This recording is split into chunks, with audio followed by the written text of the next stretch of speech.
तुम्ही पाहत आहात कबीर न्यूज नेटवर्क त्र्यंबकेश्वर। निर्भीड विचार, परखड मांडणी आणि बेधडक बातम्या।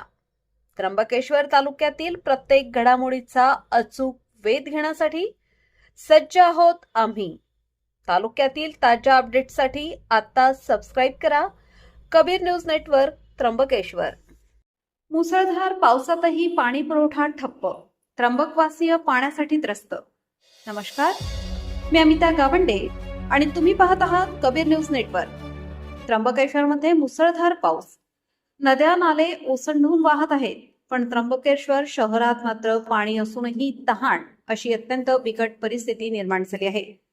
गेल्या सलग 5 दिवसांपासून त्र्यंबक शहराचा पाणी पुरवठा पूर्णपणे ठप्प झाला असून नागरिक पाण्यासाठी प्रचंड त्रस्त झाले आहेत। त्र्यंबकेश्वर शहराला पाणी पुरवठा करणाऱ्या मुख्य अंबोली धरण परिसरात गेल्या 2 दिवसांपासून अतिवृष्टी आणि वादळी वाऱ्यामुळे महावितरणचा ट्रान्सफॉर्मर खराब झाला आहे। परिणामी धरणातून पाणी उपसा करणे पूर्णपणे थांबले आहे, पण अडचणी इथे संपल्या नाहीत।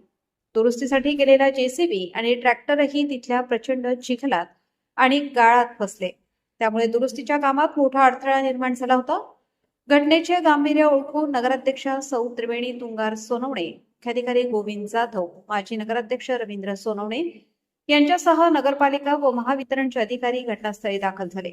शेवटी क्रेन आणि विशेष यंत्रणेच्या मदतीने गाळात फसलेली वाहने बाहेर काढून नव्या ट्रान्सफॉर्मरचे काम युद्धपातळीवर सुरू करण्यात आले आहे। या संपूर्ण गंभीर परिस्थितीवर बोलताना नगराध्यक्षा सौ त्रिवेणी तुंगार सोनवणे यांनी आंबोली धरण परिसरात मुसळधार पाऊस आणि प्रचंड चिखलामुळे ट्रान्सफॉर्मर दुरुस्तीत मोठे नैसर्गिक अडथळे आले। जेसीबी आणि ट्रॅक्टरही अडकले होते।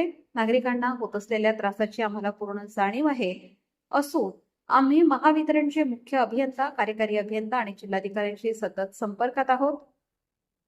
नाशिकवरून विशेष टीम आणि अतिरिक्त मनुष्यबळ मागवण्यात आले आहे। काम लवकरात लवकर पूर्ण करून शहराचा पाणी पुरवठा आज 4 वाजेपर्यंत पूर्ववत करण्याचा प्रयत्न आहे। नागरिकांनी कृपया सहकार्य करावे असे आवाहन त्यांनी केले।